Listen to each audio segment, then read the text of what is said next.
Hello and welcome to another edition of the Brewers Podcast. My fellow Boston sports fans, I'm your host, Tom O'Shea. This is episode 25, January the 27th of 2026. Let's get into it. All right. All right, good. Finally, we're back on. Shit. Yeah, back on the actual desktop instead of using our phone. Yeah, I do apologize for that. Hopefully the audio on that episode from last night came out good. Yeah. You're probably all wondering why you're getting a bunch of live notifications. Well, I apologize for that. Yeah, we were having trouble. It acted like it was having a poor connection. It was looking like, man, we might not get in. But we went on our phone, and hopefully the sound on that pretty much works. So, episode for that last night came out. Go check that out. But anyway, let's talk about tonight's game. Bruins and Predators. Nashville Predators, yeah. Right. So, it was looking like we went up 2-0 in or a little bit close, like around the end of the second period, we were up 2-0. Nashville does add on one more goal, and then literally third period, literally like little time left, like time. We're getting the later stage of the game, and Nashville tied it up. We go into overtime, and literally 15 seconds into this overtime, Pastrnak made the most sick ass goal ever, and he wins it right after that. It almost looked like they were going to try to go on review saying like, "Oh, he was offsides," but in the end, Bruins get the win. Pastrnak walks it off. Cue the Standells at home. Send the Garden Faithful happy home, or the Garden Faithful home happy. Bruins win 3-2 in OT. All right, let's get into this game. First period. Hampus Lindholm gets his fourth goal of the season with 13 minutes and 16 seconds into the first period to make it 1-0 Boston. Thanks on an assist from Mason Lohrei, his 17th of the season, and Fraser Minten, his 13th assist of the season. Nice. There's some news about him. We didn't put that on the show notes, but there is news about old Hampus Lindholm that just came out today that we should talk about too. All right. Second period, Morgan Geekie. He keeps rolling and having a fun season scoring-wise. He scores his 30th goal of the season, 2 minutes and 48 seconds into the second period to make it 2-0 Bruins. On an assist from David Pastrnak, his 47th. And there's a nice stat, too, that we're also going to talk about, too, for him. And then Jonathan Aspero, his second of the season. Nice. But then literally time winding down the second period, 19 minutes and 25 seconds into the second period, so literally like 35 seconds left in the second period. Roman Josi makes it a 1-goal game as he puts Nashville on the board on a power play goal assisted by O'Reilly and Stamkos. It is 2-1 Bruins after 2. Then third period, this is where everything just kind of went to bed. The game gets tied on a Nick Blankenberg goal, 13 minutes and 17 seconds. So literally, like as time is winding down the game, so like literally 4 minutes left in the game. Game goes into overtime, and as I said prior, David Pastrnak does something very cool. 15 seconds into the overtime, he makes the most sick-ass sliding goal that kind of makes Bobby Orr's flying for the year goal in the Stanley Cup in 1970 a little threatened in a way, but I still think that is the best goal ever. But he makes a very sick-ass walk-off overtime goal.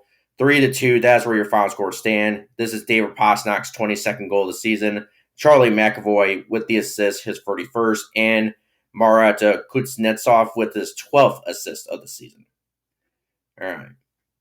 Shots on goal. The Predators led on that with 30-28 to the Bruins. Power plays. Literally we were 0 for 3, so 0%. Nashville won that though, 25%, so they were 1 of 4 for the evening. Penalty minutes, we led that again. 10 minutes to Nashville's 8. And yeah, so that's about it. All right. So yeah, literally 15 seconds. I thought, wow, David freaking Pastrnak. What a way to walk it off. Stuff like that. I'm almost afraid they were going to go to review, and like I was also getting the notification too. I thought, oh no, they're going to try to chop this off and try to get it. And everybody, yeah, even Nashville, they're even sending their players in the locker room like, yeah, it's. I mean, but the thing I thought about too, I mean, they were going to like replay, and then I saw the notifications about like almost trying to chop off the goal. They are not going to chop off this goal, but they didn't, and good thing too. All right, so Tyler Adams. Oh my lord, where can I? Here we are, Ty Anderson. All right, yeah. All right, all right. So David Pastrnak, he scores his has now recorded 21 assists. This is from him. 21 assists and counting in his last 14 games. Hasn't been done since Adam Oates in 1993. I was a little baby then. I really couldn't remember that. Full list of Bruins to record at least 21 assists in a 14 game span. Adam Oates, we just mentioned him. Ray Bourque, Bobby Orr, the GOAT, Fred Stanfield, and Phil Esposito. Man, we're naming off some big bad Bruins there, except maybe Ray Bourque and Adams. But yeah. Wow. That's kind of interesting. So he's in good company, Mr. David Pastrnak. Nice. Very nice. And then I think Morgan Geekie is the first player not named Patrice Bergeron, Brad Marchand, or David Pastrnak to have a back-to-back 30-goal season for the Bruins since Glenn Murray. So that's another interesting stat, too. We didn't. Yeah. All right. Very good. Very good. All right. All right. So that ends that. So literally, this makes us, hold on. Now I have to go to the standings. All right. So we now have 65 points. We're now tied with the Montreal Canadiens for points in the standings, but I think they're now ahead of us wins and losses. Or really wins and losses? I don't know. All right. Well, anyway, we're either tied or behind the Montreal Canadiens for the first wild card seed. So we're still that 8th seed or second wild card seed. 31, 20, and 3. So 31 wins, 20 losses, and 3 overtime losses for the Bruins this season. All right, still leading the Atlantic Division right now is the Tampa Bay Lightning, 31, 14, and 4. All right, how we are in our division. We're still in 5th place behind, the Canadiens. All right. Yeah, very good. Well, just try to keep ahead of Florida. Yeah, for the most part. I also want to get ahead of Montreal, too. Yeah. All right. Next time the Bruins play will not be until Thursday against the Philadelphia Flyers. But we won't go too much in the depth about time and stuff like that. But that's when the Bruins play next on Thursday against the Philadelphia Flyers. Before we kind of jump ahead to somewhat the bigger news, or some of the also big news of the evening, we just found out something about Hampus Lindholm. So he is now going to join Team Sweden. I'm not really sure who got taken off the list, but it looks like he will be joining Team Sweden for this Winter Olympics coming up in the next few weeks. So he will be joining Team Sweden. So nice, very nice. Congratulations, Hampus Lindholm.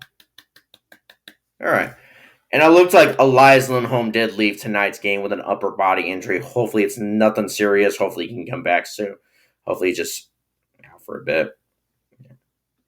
All right. So that's it. Bruins news. All right, let's talk about the other thing that but isn't good news. So it looks like the Hall of Fame kind of stuff, first ballot Hall of Fame decisions were today. Looked like Bill Belichick would have had a chance to get in. Bad news. He got snubbed, so he won't be a first ballot Hall of Famer. Yuck. And there's a lot of controversy around that stuff. It's looking like maybe there was some politics behind the whole voting and stuff like that, and that's really getting people pissed off. It's kind of like what the Baseball Hall of Fame kind of does. We've been kind of complaining about and stuff like that. So anyway, what I've been hearing from a lot of people, or from a lot of it was the whole Spygate stuff, Deflategate, and kind of the stuff how he kind of ended the tender for Tom Brady to kind of like gave him the snub. I thought that's dumb though. Yeah. Heck, seriously, what about like just going back to the Baseball Hall of Fame? They let Carlos Beltran in. I think he might was he first. No, he might have been on it last year. But yeah, anyway, like he was part of the whole Astros sign stealing stuff, and literally they let him in eventually. Like he's going to get inducted this summer. What are we talking about? That's the thing. If you ain't cheating, you ain't trying. But that's so dumb. Yeah, and those banners are flying forever. My God. Like, it seems a bit petty what the voters are trying to do. Are there some things I didn't like about Bill Belichick? Yeah, there were some decisions I didn't like about the dude. How he kind of handled Tom Brady leaving. How he kind of handled maybe Super Bowl 52. That was the thing that kind of got me. So if you don't know a story about that, so for disciplinary actions, he got rid of, or basically benched Malcolm Butler, basically the hero of Super Bowl 49, basically the interception that basically saved us and got us Super Bowl and gave Tom Brady his fourth ring. Yep, the Butler did it. Ish. But anyway, because of some disciplinary action, there have been some stuff about Butler that might have been a little disciplinary and stuff like, okay, maybe Belichick had a right to maybe do something about it. You can't just let that go. But at the same time, too, you're going to bench him, basically the cornerstone of your defense at the time, for the most important game of the season. Like, if we would have had him and he would have made a difference, we would have probably won that Super Bowl against the Philadelphia Eagles, Super Bowl 52. Heck, we might have maybe gone a three-peat because the following year, that was the last time the Patriots won Super Bowl 53. I mean, heck, we could have been the first to have done that, sort of, in a way. Like, go back to back to back. And Bill Belichick says, I want it. Yeah, like, you know what? Hey, for this important game this season and maybe our legacy and stuff like that, I'm just going to maybe just play and just discipline you. Hey, maybe the disciplinary thing is, since he was a free agent that offseason, maybe just, yeah, I'm just not going to bring it back next year. Not signing it. I don't know. Just the whole, like, that was the thing that kind of got me a little angry. That's the thing I didn't agree his decision. But for the most part, Bill Belichick was a Hall of Fame coach, or is a Hall of Fame coach. He should be a Hall of Fame coach, especially on the first year. Let him in. None of this. Yeah, seriously. Just so dumb. Yeah. Have you seen some of those videos of him in the film room? Those are kind of funny. We're just cursing everybody out.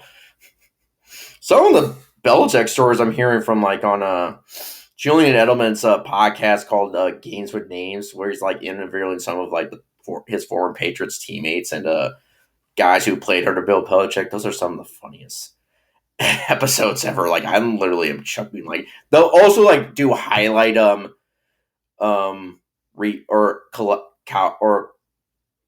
or compilation episodes where like they'll put like clips of like old interviews together. And I thought those are some of the best. Like, yeah.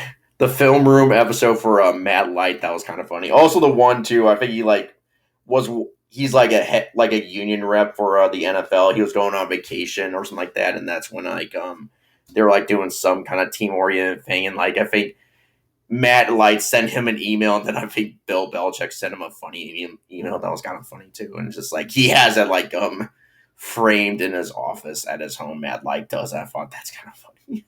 The response email he got. That's kind of funny, yeah. But yeah, he should be a Hall of Fame coach, first ballot. None of this bullshit of like, well, we don't want him because of the little spaghetti, the spaghetti. Like, okay, guys, have you ever played football before in your lives? No, I haven't. Well, that's what I think. Like baseball, right? Have you played baseball before in your life, idiot? No, we do. That's what I thought. This is why we need players, broadcasters to do the voting, not these sports writing nerds.